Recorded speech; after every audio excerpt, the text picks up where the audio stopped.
આજે સાવરકુંડલા ખાતે આમ આદમી પાર્ટી દ્વારા આદિવાસી નેતા ચેતરભાઈ વસાવાના સમર્થનમાં વિશાળ સપોર્ટ માર્ચનું આયોજન કરવામાં આવ્યું હતું। સાવરકુંડલા લીલિયા વિધાનસભાના સંગઠન મંત્રી હિતેશભાઈ ડોંગાના નેતૃત્વમાં મોટી સંખ્યામાં કાર્યકર્તાઓ અને આગેવાનો સાવરકુંડલાના નાવલી ચોક ખાતે એકત્રિત થયા હતા અને રાજ્ય સરકારની દમનકારી તથા તાનાશાહી નીતિઓ સામે ઉગ્ર વિરોધ નોંધાવ્યો હતો। કાર્યક્રમ દરમિયાન કાર્યકર્તાઓએ ચેતરભાઈ વસાવા સામે થયેલી કાનૂની કાર્યવાહીનો વિરોધ કરતા વ્યક્ત કરી લોકશાહી મૂલ્યોના રક્ષણ માટે એકજૂટ રહેવાનો સંકલ્પ કર્યો હતો। આ પ્રસંગે પ્રદેશ મહિલા ઉપપ્રમુખ અરુણાબેન પંડ્યા, જિલ્લા એસસી સેલ પ્રમુખ સુરેશભાઈ ગાલિયેલ, સાવરકુંડલા લીલિયા વિધાનસભા સંગઠન મંત્રી હિતેશભાઈ ડોંગા, નગરપાલિકા કાર્યકારી પ્રમુખ જગદીશભાઈ ઠાકોર, હિંમતભાઈ બગડા, જિલ્લા જોઈન્ટ સેક્રેટરી કિરીટસિંહ ભાટી, કિસાન સેલ પ્રમુખ સુરેશભાઈ, ભાવેશભાઈ લાડુમોર, ભરતભાઈ ખુમાણ, પિયુષભાઈ સાવલિયા, વિનુભાઈ નગવાડિયા સહિત અનેક આગેવાનો અને કાર્યકર્તાઓ ઉપસ્થિત રહ્યા હતા। વક્તાઓએ જણાવ્યું હતું કે આમ આદમી પાર્ટી હંમેશા જનહિતના મુદ્દાઓ માટે લડતી રહી છે અને ચેતરભાઈ વસાવા જેવા જનસેવી નેતાઓને અન્યાય થાય ત્યારે મૌન નહીં રહે। કાર્યકર્તાઓએ સરકારની દમનકારી નીતિઓ સામે સતત સંઘર્ષ ચાલુ રાખવાની અને લોકશાહી તથા બંધારણીય અધિકારોના રક્ષણ માટે સદૈવ સજ્જ રહેવાની પ્રતિબદ્ધતા વ્યક્ત કરી હતી। કાર્યક્રમ શાંતિપૂર્ણ માહોલમાં સંપન્ન થયો હતો અને અંતે તમામ કાર્યકર્તાઓએ એકતાના સંદેશ સાથે ચેતરભાઈ વસાવાના સમર્થનમાં પોતાના અવાજને વધુ મજબૂત બનાવવાનો સંકલ્પ વ્યક્ત કર્યો હતો। રિપોર્ટર સમીર ખોખર, અમરેલી।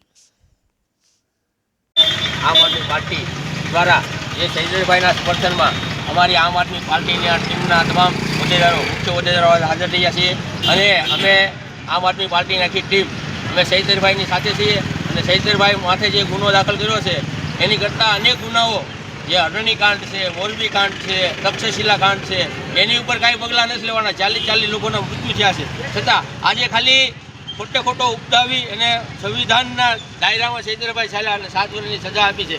પણ અમે ચૈતરભાઈની સાથે છીએ। ચૈતરભાઈ એક નથી, આ બધા ઉભા એ બધા ચૈતરભાઈ છે અને અમે ચૈતરભાઈની સાથે છીએ અને આમ આદમી પાર્ટીની ટીમ, સાવરકુંડલા શહેર અને તાલુકાની આખી ટીમ જ્યારે પણ જરૂર પડશે ત્યારે આમ આદમી પાર્ટીની ટીમ સંવિધાનની દાયરામાં રહી અને કાર્યક્રમો આપી અને ચૈતરભાઈને ખૂબ સપોર્ટ કરવા માટે અમારા લીલિયા વિધાનસભામાંથી અમારા બહેન ઉપસ્થિત રહ્યા છે અને લીલિયા સાવરકુંડલા વિધાનસભાના તમામ કાર્યકર્તાઓ આજે ઉપસ્થિત રહ્યા છે, એમનો આભાર માનીએ છીએ અને આવનારા દિવસોમાં અમે આ આમ આદમી પાર્ટીની ટીમ ચૈતરભાઈની સાથે છે અને ચૈતરભાઈની સાથે રહી છે અને આખા ગુજરાતમાં હજી આનાથી પણ જો આ કાર્યક્રમો ચૈતરભાઈને ન્યાય મળશે અને હજી સંવિધાન જીવિત છે, આ સંવિધાન હજી હાઈકોર્ટમાં અમે જઈ અને સંવિધાનથી આધારે ચૈતરભાઈ છૂટી જવાના છે અને ફરીવાર લોકોની વચ્ચે આવવાના છે અને કરોડો રૂપિયા આપવા છતાં ચૈતરભાઈ ખરીદ્યા નથી અને ભાજપની આ તાનાશાહી સામે આ ગુજરાત સરકાર ચૈતરભાઈને ખરીદવા માંગતી હતી પણ ચૈતરભાઈ તાબે ન થયા અને ચૈતરભાઈ અનેક ચૈતરભાઈઓ પેદા કર્યા છે। આ આખા ગુજરાતમાં માહોલ આખો આદિવાસી સમાજ એની સાથે છે। ઇન્કલાબ જિંદાબાદ, ભારત માતા કી જય, ઇન્કલાબ જિંદાબાદ।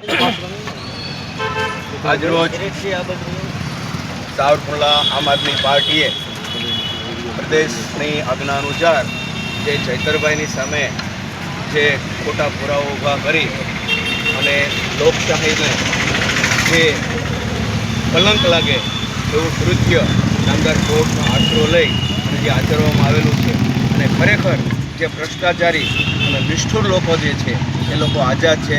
ચૈતરભાઈ જેવો એક આમ આદમીનો અવાજ અને આદિવાસી અને ગરીબ લોકોના પછડાયેલાનો વર્ગનો જે અવાજ છે એને દબાવવા માટેનો કૃત્ય કર્યું છે। દોસ્તો, હું એક એડવોકેટ તરીકે જે કાયદાની પ્રક્રિયા જાણું તે બાબતમાં એ આ કોઈ એવી મેટર નહોતી। તમે વિચાર કરો કે જંગલ ખાતાના જે કર્મચારીઓ છે એ ગરીબ માણસનો ઊભો પાક છે એને મિટાવી દીધો અને ચૈતરભાઈએ જનપ્રતિનિધિ હોવાના કારણે એમની પાસે જ્યારે આવ્યો ત્યારે એમણે એવું કીધું કે ભાઈ આ વસ્તુ સારી નહીં અને આ ગરીબ લોકો જે છે એ ગરીબ લોકોને તમે નુકસાન કરો છો તો આ વસ્તુ યોગ્ય નથી। આ રીતે સ્વેચ્છાએ વનકર્મી લોકોએ 30,000 રૂપિયાનો વળતર આપવાની તૈયારી બતાવી અને આ જે રાજકારણી માણસોએ, ભારતીય જનતા પાર્ટીના જે બની બેઠેલા આગેવાનો છે, ભ્રષ્ટાચારી લોકોએ આ જે વનકર્મીઓ છે એને હાથ ઉપર લઈ અને એની સામે એક એનો અવાજ દબાવવા માટે થઈ ચૈતરભાઈની સામે ગુનો દાખલ કર્યો। નામદાર કોર્ટની અંદર ખોટા પુરાવો ઊભા કર્યા, તમામ સરકારી પુરાવાઓને ધ્યાને લઈ અને કોર્ટે આજે સજા કરી છે। એમાં 9 આરોપી। મિત્રો, ખરેખર દુઃખની વાત તો એ છે એક માત્ર 17 દિવસનું બાળક એમને પણ એમની માતાની સાથે જેલમાં જવાનો વારો આવ્યો છે। દોસ્તો, આ અન્યાયી અને આ ભ્રષ્ટાચારી ભાજપને દૂર કરવા માટેનો હવે સમય આવી ગયો છે. ભારત દેશ છે કે મહામાનવ ડૉક્ટર બાબા સાહેબ આંબેડકરે જે આપણને બંધારણ સમર્પિત કર્યું છે, આજે નહીં તો કાલે લોકોએ જાગવું પડશે. દોસ્તો, આમ આદમી પાર્ટી જે છે એ ચૈતરભાઈની સાથે છે. એક ચૈતરભાઈ જે છે એને દબાવવાનો પ્રયત્ન કર્યો હતો. એવા હજારોની સંખ્યા નહીં પરંતુ લાખોની સંખ્યામાં ચૈતરભાઈ વસાવા નવા ઉગ્યા છે. અને આવા જે ચૈતરભાઈ છે એ આખા દેશની પરિસ્થિતિ બદલવા માટે સક્ષમ છે. દોસ્તો, આનો માત્ર એક જ વિકલ્પ છે. આવનારી ચૂંટણીની અંદર ભારતીય જનતા પાર્ટીના જડમૂળમાંથી નાશ કરો અને આમ આદમીના લોકોની સરકાર બને એ માટે એના તરફી મતદાન કરવા માટે. દોસ્તો, તમે વિચાર કરો કે છેલ્લે 3000 કરોડ રૂપિયાનો ગફલો રામ મંદિરના નામે આ ચંદા ચોરોએ એની પાર્ટી એ જે ભારતીય જનતા પાર્ટીએ આ